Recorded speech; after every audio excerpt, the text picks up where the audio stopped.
ईरानी बंदरगाहों पर US central command का एक्शन देखने को मिल रहा है। इस वक्त ये बड़ी खबर आपको बता रहे हैं। ईरानी बंदरगाहों पर यूएस सेंट्रल कमांड का एक्शन, आने वाले जहाजों के लिए नाकेबंदी शुरू की। अमेरिकी सेनाओं ने 67 कमर्शियल जहाजों का रास्ता बदला है। मानवीय सहायता ले जा रहे जहाजों को परमिशन दी गई। नियमों के पालन के लिए 4 जहाजों को रोका गया। इस वक्त ये बड़ी जानकारी, अमेरिकी सेनाओं ने 67 कमर्शियल जहाजों का रास्ता बदल दिया है। ईरानी बंदरगाहों पर यूएस सेंट्रल कमांड का एक्शन, जिसमें ईरानी बंदरगाहों पर आने जाने वाले जहाजों के लिए नाकेबंदी शुरू कर दी गई है। अमेरिकी सेनाओं ने 67 कमर्शियल जहाजों का रास्ता ही बदला है। मानवीय सहायता ले जा रहे जहाजों को परमिशन दी है।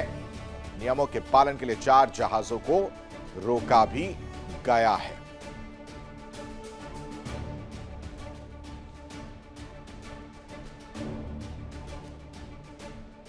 और इस बीच एक और बड़ी खबर आपको बताते हैं। ईरान की धमकी से दुनिया में हड़कंप मचा। ईरान ने परमाणु बम बनाने की धमकी दी है। यूरेनियम संवर्धन बढ़ाने की खुली वार्निंग। 90% तक यूरेनियम संवर्धित कर सकता है ईरान। ये बड़ी जानकारी, अमेरिका के हर हमले का माकूल जवाब देंगे। ईरान के पास अभी 60% संवर्धित यूरेनियम है। ईरान के पास अभी करीब 440 किलो संवर्धित यूरेनियम है। सुरक्षा आयोग के प्रवक्ता इब्राहिम रिजाई की तरफ से यह धमकी दी गई है। दरअसल इस धमकी के माने आप समझिए कि एक तरफ अमेरिका लगातार प्रेशर क्रिएट कर रहा है। वो कह रहा है कि हमले कर देगा, सीज़फायर जो है वो कभी भी टूट सकता है, लाइफ सपोर्ट पर है। और उसी की वजह से यह पलटवार जो है वो देखने को मिला है, जिसमें यह कहा जा रहा है कि परमाणु बम जो बनाया जा सकता है, 60% जो यूरेनियम संवर्धित है उसे 90% तक किया जा सकता है। अमेरिका के हर हमले का माकूल जवाब देंगे। और ईरान के पास अगर अभी बात की जाए तो करीब 60% संवर्धित यूरेनियम है। यानी अब अगर अमेरिका ने किसी तरह की हिमाकत की, हमला किया, तो यह धमकी दी जा रही कि जो 60% संवर्धित यूरेनियम है इसे हम 90% तक ले जा सकते हैं। और अभी की अगर बात की जाए तो ईरान के पास अभी करीब 440 किलो संवर्धित यूरेनियम है। यानी अमेरिका और इजराइल दोनों ही लगातार ईरान के परमाणु कार्यक्रम को रोकने की कोशिश में लगे हैं। लेकिन ईरान में आए भूकंप से आशंका जताई जा रही है कि ईरान ने परमाणु बम तैयार कर लिया है, क्योंकि ईरान के पास पर्याप्त संसाधन भी है और वजह भी है। जंग में अमेरिका इजराइल को हराना नामुमकिन सा जो है वो नजर आता है। और ईरान के पास करीब 60% संवर्धित यूरेनियम है। और अगर ये 60 से 90% संवर्धित यूरेनियम होता है तो ये चिंता की बात रही। 400 किलो यूरेनियम है। संवर्धित यूरेनियम से छोटे टैक्टिकल वेपन जो है वो बनाना बेहद संभव है। और इसको लेकर ईरान ने अमेरिका को करारा जवाब देने का दावा किया है। ईरान कह रहा है कि अगर आप ये हिमाकत कर रहे हैं कि कभी भी हमला कर देंगे, अगर आप ऐसा सोच रहे हैं कि जो सीज़फायर वो लाइफ सपोर्ट पर है, कभी भी टूट सकता है, तो हम भी तैयार हैं। और इस वजह से ईरान कह रहा है कि ये 60% वाला जो आप अब तक मानकर चल रहे हैं, हम कभी भी इसको 90% कर देंगे। यानी जंग में तबाह ईरान के पास अब खोने के लिए कुछ भी नहीं है, क्योंकि ऑलरेडी उसका पहले ही बहुत ज्यादा कुछ नुकसान हो चुका है। आखिरी विकल्प के तौर पर परमाणु हमले जो है वो संभव हो सकते हैं। और इसको लेकर लगातार डराया धमकाया जा रहा है, क्योंकि ईरान के पास करीब 60% तक संवर्धित 440 किलो यूरेनियम है। हालांकि ईरान दावा करता रहता है कि उसका परमाणु कार्यक्रम नागरिक जरूरतों के लिए है। ऐसे में यह सवाल उठता है कि अगर हथियार नहीं बनाने थे तो संवर्धन का स्तर 60% तक ले जाने की क्या जरूरत थी। अब आपको बताते हैं कि नागरिक जरूरतों के लिए यूरेनियम के संवर्धन का स्तर कितना रखना जरूरी होता है। सबसे पहले हम बात करेंगे बिजली उत्पादन को लेकर। ज्यादातर रिएक्टर्स में 3 से 5% तक संवर्धित यूरेनियम का इस्तेमाल होता है। और कुछ उन्नत रिएक्टर्स के लिए 5 से 20% तक संवर्धन स्तर बेहद जरूरी होता है। दूसरी तरफ रिसर्च और चिकित्सा के रूप में अगर देखा जाए तो रिसर्च के लिए 12 से 19.75% तक संवर्धित यूरेनियम का प्रयोग होता है। कैंसर के इलाज और मेडिकल इमेजिंग के लिए रेडियो एक्टिव मटेरियल जरूरी है। चिकित्सा के लिए 20% से कम संवर्धित यूरेनियम पर्याप्त माना जाता है। अब ईरान ने ऐलान किया है कि वो यूरेनियम संवर्धन नहीं रोकेगा, जबकि अमेरिका ईरान के एटॉमिक प्रोग्राम को रोकना चाहता है। इस पूरे विवाद में यूरेनियम संवर्धन की बात हो रही है, लेकिन आखिर ये यूरेनियम संवर्धन होता क्या है, यह भी समझना जरूरी है। इसको भी हम आपको बताते हैं, ग्राफिक्स के जरिए समझाने की कोशिश करते हैं। दरअसल प्राकृतिक यूरेनियम में आइसोटोप U-235 यानी U-235 की मात्रा बढ़ाना। प्राकृतिक रूप से यूरेनियम के दो आइसोटोप मिलते हैं। पहला U-238 प्राकृतिक रूप से मिलने वाले यूरेनियम में करीब 99.30% U-238 होता है, यानी 238। इसे बम नहीं बनाया जा सकता। वहीं दूसरा आइसोटोप जो होता है U-235, इसमें 0.70% U-235 होता है, यानी कि आइसोटोप की जो हम बात कर रहे हैं, इससे बम बनाया जा सकता है दूसरे वाले आइसोटोप से।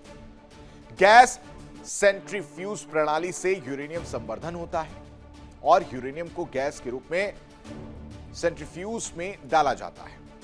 सेंट्रीफ्यूज को काफी तेजी से घुमाया जाता है और घूमते हुए सेंट्रीफ्यूज में U-238 बाहर और U-235 अंदर रहता है।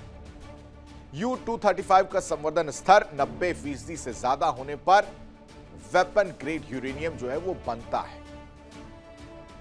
अगर U-235 का संवर्धन स्तर की जो हम बात करें वो 90% से ज्यादा है, तो वेपन ग्रेड यूरेनियम वो बनता है। और एक परमाणु बम के लिए करीब करीब 15 से 20 किलो हाई एनरिच्ड यूरेनियम चाहिए। ईरान के पास 20 से 25 बम बनाने के लिए पर्याप्त यूरेनियम इस वक्त है। और इस बीच तमाम मेहमान हमारे साथ जुड़े हैं जिनसे हम चर्चा करेंगे। और सबसे पहले सबका परिचय आपसे कराते हैं। हमारे साथ group captain UK Devnath, retired रक्षा विशेषज्ञ के तौर पर जुड़े हैं। बहुत स्वागत है सर आपका। हमारे साथ अजिताभ सिंह, विदेश मामलों के जानकार हैं। मनोज कुमार, भू राजनीतिक विश्लेषक हैं। आप दोनों का भी बहुत बहुत स्वागत है। और साथ ही साथ नासिर खान भी हमारे साथ लगातार एक एक अपडेट के लिए हुए बने हुए। यूके देवनाथ सर, मानवीय सहायता ले जा रहे जहाजों को परमिशन दे दी गई है, कुछ जहाजों के रूट जो है वो बदले गए हैं। साथ ही साथ यूरेनियम संवर्धन को लेकर गीदड़ भभकियों का दौर कह लीजिए या धमकियों का दौर कह लीजिए, वो देखने को लगातार मिल रहा है। डरने की जरूरत है क्या? आशीष, सबसे पहली चीज तो है कि डरने की जरूरत नहीं है। हाँ, थोड़ा सा तनाव का माहौल है, चिंता का थोड़ा सा माहौल है। अंतर्राष्ट्रीय विश्व समुदाय जो है पेट्रोल, डीजल और गैस की कमी से जूझ रहा है। क्या यह युद्ध फिर से चालू होगा? आकलन है नहीं। और क्या ये युद्ध न्यूक्लियर युद्ध में परिणत होगा या विश्व युद्ध में परिणत होगा? आकलन है नहीं। तो कुल मिलाकर बात है कि चिंता का समय नहीं है, थोड़ा बहुत कमर कसने का समय आ गया है। दुनिया के सभी देश जो हैं आस्ते आस्ते अपने पेट्रोल, डीजल, गैस की कमी को किस तरह से फेस करेंगे, उसकी तैयारियों पे लगे। कई देशों में ऑलरेडी समय के हिसाब से ब्लैकआउट शुरू कर दिया गया है। फिलीपींस ने भी डिक्लेयर कर दिया है कि वो रोटेशनल ब्लैकआउट करेगा। इस तरह की जो समस्या है, इसको विश्व ने पहले कभी फेस नहीं किया था। हाँ, किसी एक देश में युद्ध की वजह से छोटे समय के लिए, सीमित समय के लिए थोड़ा एनर्जी का तांडव होता था, लेकिन पूरे विश्व के सभी देशों में, अमेरिका, यूरोप समेत, इस तरह की जो एक बृहद विहंगम दुविधा हो रही है, ये पहली बार हम देख रहे हैं। क्या होगा अगले एक हफ्ते में? डोनाल्ड ट्रंप जब तक चीन में हैं, शांति रहेगी। जब डोनाल्ड ट्रंप वापस चीन से आ जाएंगे तो क्या हमला करेंगे? नहीं करेंगे, क्योंकि वो चीन के साथ जो हासिल कर चुके हैं इन 2-3 दिनों के दौरान, उसको वापस आने के बाद कंसोलिडेट करना चाहेंगे। हम्म। डोनाल्ड ट्रंप बहुत सारे व्यापार वाणिज्य के स्पेशलिस्ट को और बड़ी बड़ी कंपनीज के सीईओ को ले गए हैं अपने साथ। अ, आप देखेंगे 17 तारीख 18 तारीख के बाद ये बड़ी बड़ी कंपनी के सीईओ जो हैं चीन में अपने दौरे के दौरान जो उन्होंने हासिल किया उसको और ज्यादा आगे बढ़ाने में व्यस्त होंगे। और पेंटागन नहीं चाहेगा, व्हाइट हाउस नहीं चाहेगा कि अमेरिका के जो सीईओज हैं वो युद्ध की ठीक है सर, वापस त्रासदी की लौटूंगा। वजह इस से बीच एक बड़ी खबर जरा दर्शकों को बता दो। इसराइल के प्रधानमंत्री कार्यालय का बयान सामने आया है। पीएम नेतन्याहू ने गुपचुप तरीके से यूएई का दौरा किया है। यूएई के राष्ट्रपति शेख मोहम्मद बिन से मुलाकात की है। इसराइल और यूएई के रिश्तों को नई उड़ान मिलती हुई नजर आ रही है। पीएम नेतन्याहू ने गुपचुप तरीके से यूएई का दौरा किया है। अब इसके मायने क्या है और ये गुपचुप तरीके से दौरा करने की जरूरत क्यों पड़ी, ये भी बेहद जरूरी है समझना।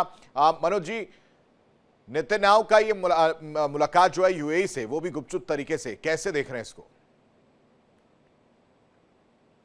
जिस तरह से पिछले दिनों से हम लोग देख रहे हैं कि यूएई और इजराइल के बीच एक रिश्ता जो है वो बूस्ट हो रहा है और इजराइल चाहता है कि किसी न किसी रूप में मिडिल ईस्ट में उनका वर्चस्व बनने के लिए जो कोई कंट्री उसको जरूर साथ दे। तो यूएई जो है इजराइल के साथ जो है आ गया है। हालांकि इजराइल ने बार बार यूएई को धमकाते रहा है कि कोई भी जो है अमेरिकन हो चाहे इजराइल हो उनको प्रश्रय नहीं देना है, लेकिन ऐसा लग रहा है कि यूएई जो है वो अमेरिकन और इजराइल के खेमे में चले गए हैं। हालांकि इसके लिए ईरान को जो है एक इशू हो सकता है, क्योंकि नज़दीक होने के कारण जो है वो वहाँ से हमला करना आसान हो जाएगा। हालांकि हम लोग ये भी सुन रहे हैं कि यूएई ने भी फिर से जो है वो ईरान पे हमला किया था। तो अब जो है वो ईरान को अलग डिफरेंट रणनीति अपनाना पड़ेगा। हालांकि सबसे ज़्यादा जो ईरान ने हमला किया था वो यूएई पे ही किया था। मिडिल ईस्ट की अगर हम बात करें तो मुझे ऐसा लग रहा है कि अब कॉन्फिडेंस लाने के लिए, जिस तरह से हम लोग देख रहे हैं कि इजराइल के प्रधानमंत्री जो है वो मिलिट्री के पास चले जाते हैं गुपचुप तरीके से, उनको मोरल बूस्ट करने के लिए कि हम आपके साथ हैं, कॉन्फिडेंस देने के लिए। उसी ढंग से जो है जिस तरह से यूएई जो है प्रेशर में ज़्यादा ना आ जाए ईरान का और संबंध ऑल स्ट्रॉन्ग हो, तो इसी के कारण लग रहा है कि नेतन्याहू ने जो है यूएई का दौरा किया है और डिफरेंट स्ट्रेटजी किस तरह से अपनाया जाए इसको लेकर के भी बातचीत हुई होगी। अब ये देखना है कि आने वाले जी यही एक बड़ी वजह है या यूएई पर जिस तरह से हमले हुए थे, या फिर यूएई ने भी तो पलटवार बीच में किया ही है। तो ये मुलाकात या गुपचुप तरीके से ये की गई बातचीत, तो क्या मायने निकालें इसके? देखिए, सबसे पहले तो मैं बता दूं इसमें आशीष जी, यूएई के फॉरेन मिनिस्ट्री ने क्लियर कट एक प्रेस रिलीज करके इसको डिनाई किया है कि ये कोई मीटिंग हुई है या कोई विजिट हुई है। खास करके मीडिया से उन्होंने उस विदेश मंत्रालय ने लिखा है कि भाई ये गलत इंफॉर्मेशन है, ऐसी कोई विजिट नहीं हुई। हालांकि उसने माना है और ये सच्चाई भी है कि इजराइल ने आयरन डोम वहां डिप्लॉय किया और उसको मैनेज करने के लिए, मेंटेन करने के लिए अपने मिलिट्री पर्सनल भी भेजे हैं। अब्राहम एकॉर्ड जो 2020 में हुआ है उसके तहत इन दोनों देशों के बीच बहुत ज्यादा रिश्ते सुधरे हैं, पॉलिटिकली, रणनीतिक भी, आर्थिक भी और मिलिट्री भी। इससे भी कोई इनकार नहीं किया जा सकता। और इसी वजह से बार बार ईरान यूएई पे अटैक कर रहा है, टारगेट कर रहा है। तो वो चाहता है यूएई, चूंकि अमेरिका का भी सबसे बड़ा पार्टनर है, रणनीतिक पार्टनर है, और अब तो इजराइल का भी हो गया है अमेरिका की वजह से, तो ईरान उसको पूरी तरह से दुश्मन, सबसे बड़ा दुश्मन अगर इजराइल के बाद कोई है तो वो यूएई दिखता है। और इसीलिए यूएई पे ईरान ने सबसे ज्यादा अटैक इस युद्ध में किया है। 2800 से ज्यादा बार यूएई को टारगेट किया गया है। तो दोनों के बीच अब ओपन एक तरह से कहिए वार हो रहा है। और इसीलिए आप देखिए फुजैरा जैसे, जो कि हॉर्मुज से बाहर है एरिया, वहां पे भी अटैक जानबूझ के किया जा रहा है, क्योंकि फुजैरा पोर्ट जो है वो अब एक बहुत ही स्ट्रेटेजिक आप पोर्ट कह के लीजिए, उभर के निकला है। और भारत के प्रधानमंत्री की जो कल से प्रस्तावित यात्रा है, उस यात्रा में फुजैरा को लेके कुछ एग्रीमेंट की भी संभावना बढ़ रही है, क्योंकि भारत हो सकता है उस रास्ते से तेल गैस की आपूर्ति करे यूएई से, क्योंकि यूएई आज के डेट में भारत का चौथा सबसे बड़ा तेल निर्यातक भी है और गैस के मामले में दूसरा बड़ा सबसे बड़ा निर्यातक है। तो ऐसी स्थिति में भारत यूएई का रिलेशन एक तरफ, यूएई इजराइल का रिलेशन और यूएई अमेरिका का रिलेशन, जिसका एक बहुत बड़ा अड्डा यूएई में है अबू धाबी के पास, तो ये सारी चीजें यूएई को बहुत ताकतवर मानती है, बनाती है। और अब तो यूएई ने ओपन कर दिया है कि ये खबरें भी आई हैं कि यूएई ने बीच में अप्रैल के महीने में ईरान पे अटैक भी किया था। हाँ, तो अब तो ये खुल के एक तरह से वार चल रहा है। ठीक है सर, मैं वापस लौटता हूं। एक बड़ी खबर जरा दर्शकों को जल्दी से बता देता हूं। जंग की तैयारियों में आईआरजीसी जुटा हुआ है। आईआरजीसी के ड्रोन ऑपरेटर्स ने अभ्यास किया है। अमेरिकी हेलीकॉप्टर पर हमला, रोटरी विंग विमानों जैसे टारगेट पर भी अटैक किया गया इस अभ्यास के दौरान। ये बड़ी खबर आपको बता रहे, बड़ी जानकारी दे रहे हैं। जंग की तैयारियों में आईआरजीसी इस वक्त नजर आ रहा है। नासिर का रुख कर लेते हैं। नासिर, जंग रुकेगी या नहीं रुकेगी, ये इस वक्त बड़ा सवाल नहीं रह गया है, लेकिन एक तस्वीर जो देखने को मिल रही है, जो कहानी समझ में आ रही है, वो यही कि अभ्यास किया जा रहा है। ड्रोन ऑपरेटर्स ने अभ्यास किया है, यानी संकेत साफ है कि हमले अगर होते हैं तो जवाब देने की भी तैयारी, या इस साइड से भी हमले किए जा सकते हैं। नासिर, बिल्कुल, देखिए ईरान की तरफ से पहले ही क्लियर स्टेटमेंट आया है कि जिस तरह से भी हमला होगा हम उसके लिए तैयार है, चाहे वो ग्राउंड ऑपरेशन हो चाहे वो एयर स्ट्राइक हो, मुंह तोड़ जवाब जो है वो दिया जाएगा। इससे पहले भी आपको अच्छी जगह याद होगा जब डोनाल्ड ट्रंप की तरफ से एक ट्वीट सामने आया जिसमें कहा कि 24 घंटे के भीतर ही जो है सिविलाइजेशन जो है ईरान की वो खत्म होगी। उसके बाद ही ईरान की तरफ से ये स्टेटमेंट आई कि हम किसी के दबाव में आने वाले नहीं है, दुनिया का कोई भी दबाव हम पे हो, हम किसी के दबाव में आने वाले नहीं है। हम जानते हैं कि कैसे जवाब देना है और जवाब ऐसा होगा कि साथ जो जन्मों तक याद रहेगा। उसके बाद हमने लगातार देखा जब यूएसए की तरफ से लगातार स्टेटमेंट्स आए, धमकी आई, लेकिन उसका मुंह तोड़ जवाब जो ईरान की तरफ से लगातार देखने को मिला। और उसके साथ साथ कुछ ऐसे वीडियोस भी जो है वहां से जो उनके हिडन वेपन्स है, जहाँ पे बैलिस्टिक मिसाइल्स है या ड्रोन्स की अगर बात करें, वो वीडियो भी सामने आए, वो वीडियोस भी उन्होंने शो ऑफ किए। और उसके बाद उनका ये कह रहा है कि 70% से ज्यादा अभी तक बैलिस्टिक मिसाइल्स या क्रूज मिसाइल्स या ड्रोन जो है वो अभी मौजूद है हमारे पास, हम क्षमता रखते हैं कि हम वापस पलटवार कर सकते हैं। उसके बाद हमने देखा लगातार यूएई को भी तो एक दो बार जो है निशाना बनाया गया। कहीं ना कहीं अगर देखा जाएगा ईरान एक तरफ से अगर देखा जाएगा इकोनॉमिकली उनकी कमर जो है वो टूट चुकी है,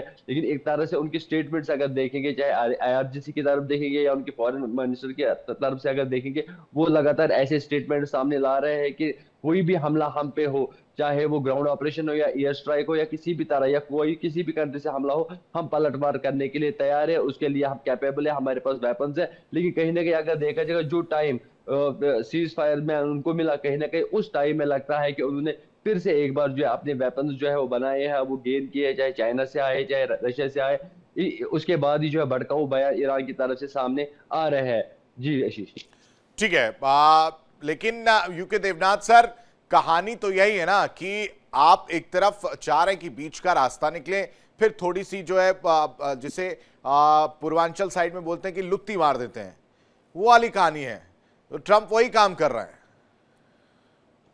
आशीष, ट्रंप की सबसे बड़ी दिक्कत ये है कि वह अपने डोमेस्टिक कॉन्स्टिट्यूशन को और अपने जो रिपब्लिकन पार्टी के सपोर्टर्स हों उनको दिखाना चाहते हैं कि उनका ग्रैंड स्ट्रेटेजी काम कर गया। हाँ, उसके नेतृत्व पर कई सवाल उठ रहे हैं। डेमोक्रेट्स ने बार बार कहा है कि इस युद्ध में छलांग मार के डोनाल्ड ट्रंप ने अमेरिका को अननेसेसरी एक ऐसे युद्ध में फंसाया जिसकी जरूरत नहीं थी। सबसे बड़ी बात है कि डोनाल्ड ट्रंप के अपने खुद रिपब्लिकन पार्टी में कुछ सेनेटर्स ऐसे हैं थोड़े से लेफ्ट ऑफ सेंटर विचारधारा वाले जो कि इस युद्ध के समर्थन में नहीं है।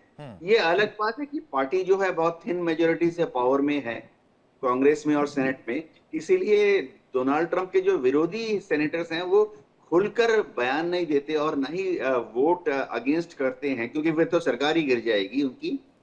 लेकिन डोनाल्ड ट्रंप अपने देश के अंदर अभी थोड़ा सा बैकफुट पर हैं। आने वाले प्रेसिडेंशियल इलेक्शन, आने वाले मिड टर्म इलेक्शन में ये आकलन है कि शायद ज्यादातर कैंडिडेट रिपब्लिकन पार्टी के हार जाएंगे और ज्यादातर कैंडिडेट जो डेमोक्रेट्स हैं वो जीत जाएंगे। देखिए इंडिया डेली 24/7 अब आपके स्मार्ट टीवी पर। इंडिया डेली मौजूद है सभी डिजिटल प्लेटफॉर्म पर लाइव और लगातार। इंडिया डेली 24/7 हर दिन राष्ट्र को समर्पित।